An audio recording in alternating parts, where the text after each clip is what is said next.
រីឯតាចជក់កោងព្រាមណោងខ្នងរលោងចង់កេះកោងដូចខ្នងដំរីក៏គូតអស់ដី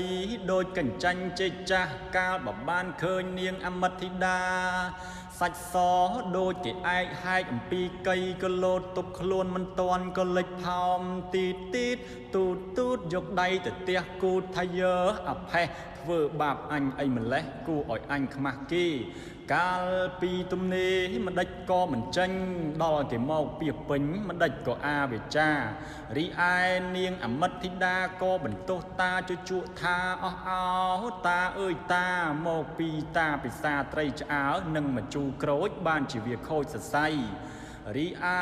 នាងព្រាហ្មណេក៏ស្ដីថាអងអោនាងអមិតធីតាណាកូនស្រីអើយកូនណាយកូន